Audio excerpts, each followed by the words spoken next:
por darme la oportunidad de hablar de estos temas, de lo que es el derecho de los conflictos armados, del derecho de la guerra, que hasta hace muy poquito, pues bueno, pues incluso se nos veía como una especie de bichos raros que habláramos de estas cosas, porque bueno, pues no era un tema que estuviera muy de actualidad. Desgraciadamente, desde hace ya un par de años para acá, con el conflicto de Ucrania, ahora con el conflicto en la Franja de Gaza, pues, estos aspectos del derecho internacional humanitario se han puesto más de manifiesto, ¿no? Y no siempre se habla con propiedad, o normalmente no se habla con propiedad cuando escuchamos en los medios de comunicación hablar de que ha habido determinadas crímenes de guerra, que ha habido determinadas acciones prohibidas por el derecho de los conflictos armados. Se mezclan estas cuestiones de las operaciones militares con cuestiones de derechos humanos. Es decir, la información se nos da, hombre, no creo que sea intencionada en la mayor parte de los casos, pero en muchos casos por desconocimiento no se nos habla claramente ni se exponen las posibles dudas o las posibles críticas desde un punto de vista, pues digamos, objetivo y técnico. Mi idea con mi intervención, que les prometo que será breve y ajustada a esos 10-15 minutitos, es simplemente muy rápidamente decirles qué es esto del derecho internacional de los conflictos armados, del derecho internacional humanitario, y luego hablarles también brevemente de cuáles son los principios que rigen la acción militar. De tal manera que bueno, pues nos pongamos un poco en contexto de cómo se afrontan en la práctica estas operaciones militares que tienen determinados resultados. Lo primero, desde el punto de vista, el primero de los puntos de vista, lo que les quería exponer es que el derecho de los conflictos armados es un derecho excepcional. Regula una situación que es la de guerra, la de conflicto armado, que aunque veamos que hay muchos casos, que constantemente hay conflictos en el mundo, es una situación excepcional. Se opone a la situación de normalidad. Digamos, hay dos grandes paradigmas. Lo que es el derecho aplicable a los conflictos armados cuando hay una guerra y el derecho que aplicamos en la paz, que básicamente se correspondería con la aplicación de los derechos humanos. Es verdad que luego, bueno, pues hay una cierta mezcla entre los dos ámbitos normativos, no me voy a detener en ello porque bueno, no tenemos tiempo, además, bueno, es una cuestión más específica. Pero básicamente lo que quería dejar muy claro es que en la situación de conflicto rige un derecho especial, un derecho específico. Que además, fíjense, tiene una trascendencia muy grande. En ese ámbito del conflicto armado, los contendientes pueden realizar una serie de acciones, quitarle la vida al enemigo, privar de libertad al enemigo, realizar ataques, destruir la propiedad del enemigo. Bueno, unas acciones que serían impensables en caso en un paradigma de paz, en un paradigma de aplicación de los derechos humanos. Y permiten un uso de la fuerza muy intenso. En cambio, el propio derecho internacional humanitario, no para contrarrestar, sino como la otra cara de la moneda, garantiza o exige que en esas operaciones militares se respeten ciertos principios de humanidad, desde dos grandes puntos de vista, para resumir. La protección de las víctimas de los conflictos armados, básicamente personas civiles, heridos, enfermos, náufragos, personal sanitario y prisioneros de guerra. Básicamente las categorías de personas protegidas, lo que son los convenios de Ginebra, que son de sobra conocidos. Eso por un lado, protección a las víctimas. Por otro lado, el derecho internacional de los conflictos armados regula la conducción de las hostilidades, limitando una serie de medios y métodos de combate por considerar que no son apropiados, que no responden a esos ideales o esos mínimos de humanidad. El derecho internacional humanitario no pretende digamos, socavar la finalidad del conflicto, de todo contendiente en un conflicto, que es bueno, pues ganar la guerra, doblegar la voluntad del adversario. Lo que pretende es que esas acciones se realicen garantizando un estándar mínimo de humanidad. Por eso les digo que hay, digamos, esa limitación en los medios y métodos de combate y, por otro lado, una regulación de los principios que van a regir esa conducta armada, esas hostilidades. Con eso termino, digamos, muy rápidamente lo que es la primera parte de mi exposición, situarles en lo que es, en líneas generales, en lo que es este derecho específico, y paso a continuación a hablarles también muy brevemente de cuáles son cuáles son los parámetros que rigen las operaciones militares. los ataques. Básicamente, aunque hay una serie más de principios que son aplicables en el derecho internacional humanitario, me voy a referir a tres principios que son básicos. El principio de distinción, el principio de proporcionalidad y el principio de precaución. El principio de distinción es un elemento esencial en el derecho internacional humanitario, es un principio consuetudinario, es costumbre.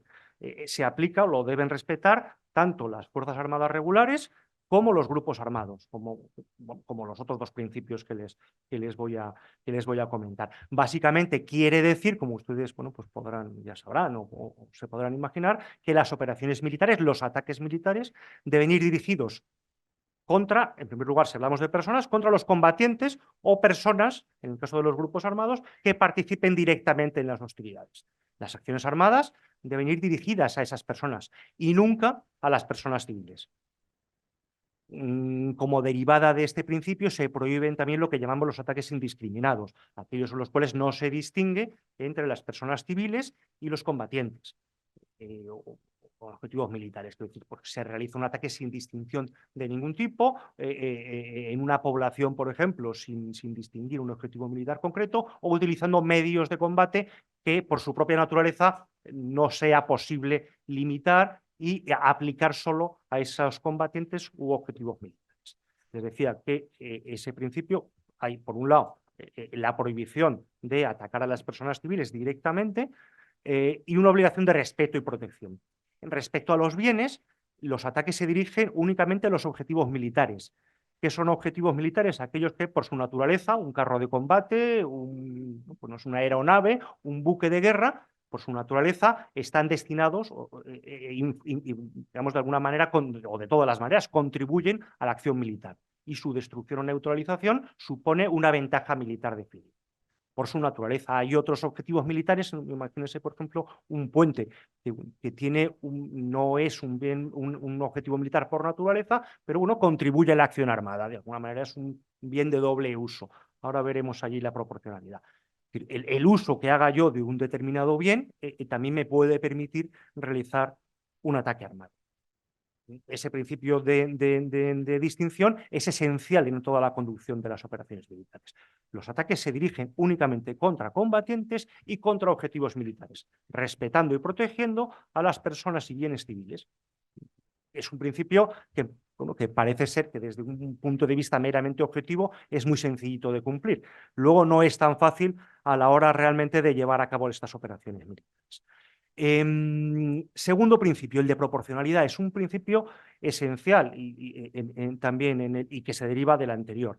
A diferencia del paradigma que les he hablado antes respecto de las actuaciones o de la existencia de las relaciones en una época de paz, en época de conflicto, como les he dicho, las posibilidades de los contendientes de emplear la fuerza son muy elevadas, ¿no?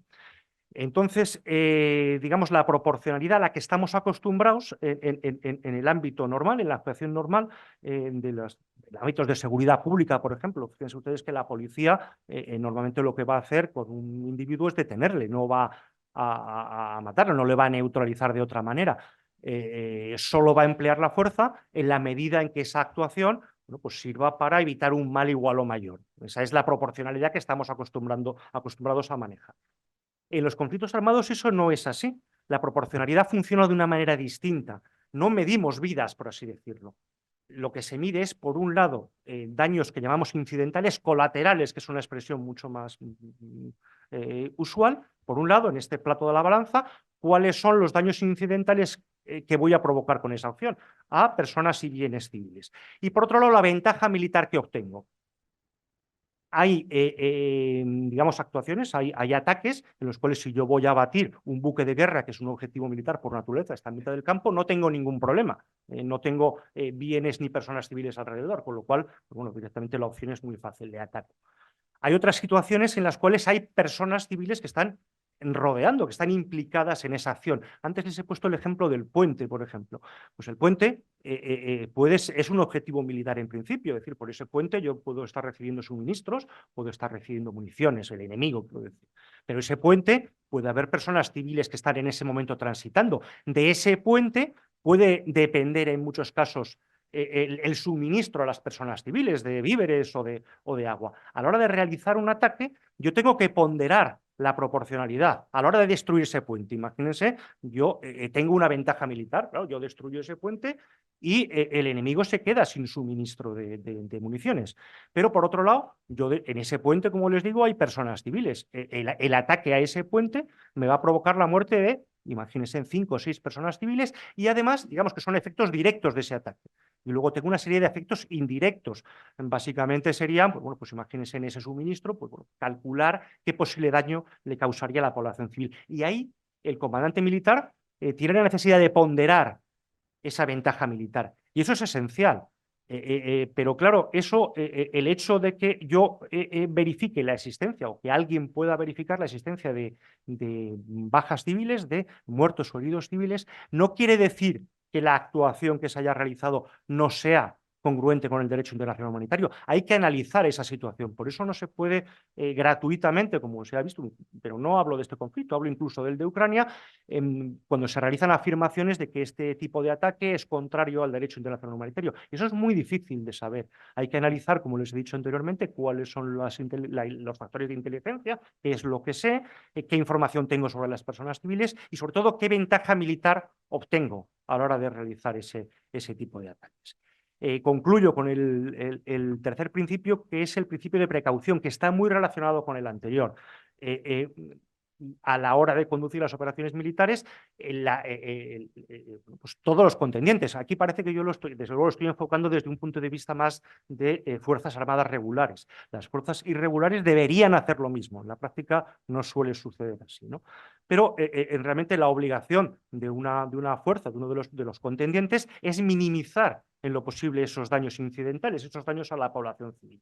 De tal manera que los ataques se realicen, por ejemplo, en un horario en un horario determinado, por ejemplo, por la noche, que provoque menos bajas civiles, utilizando sistemas de armas que sean más precisos, que tengan menos capacidad destructiva, de tal manera que pueda limitar esa acción.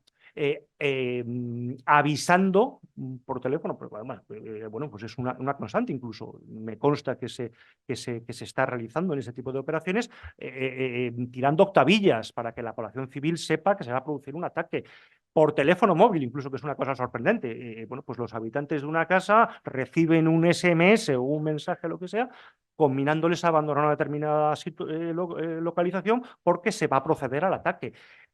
Por ejemplo, lo que se ha venido llamando el knock on the roof, es decir, tirar una munición inerte sobre el tejado, seguida a continuación, si hay necesidad, de la utilización de medios, digamos, es un aviso a las personas que estén ahí. Es obligación de los contendientes el limitar esos daños incidentales en lo posible. Una vez que estén limitados en lo posible, es cuando tengo que valorar la existencia o verificar si es proporcionado o no el ataque.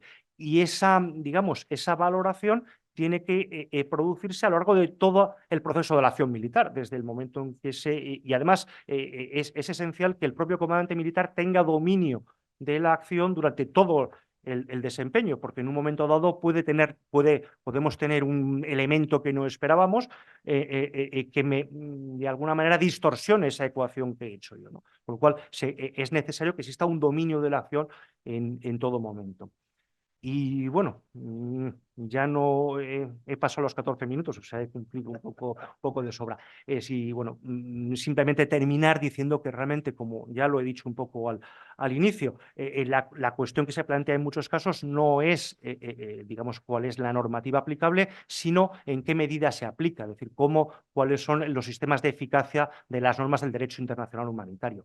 Que como todas las normas de derecho internacional, bueno, pues tienen sus lagunas, ¿no? Y en esa dinámica podemos entrar en cómo se puede primero prevenir y luego, en su caso, en caso de que se constaten esas infracciones a las normas del derecho internacional humanitario, cómo se puede proceder a su represión.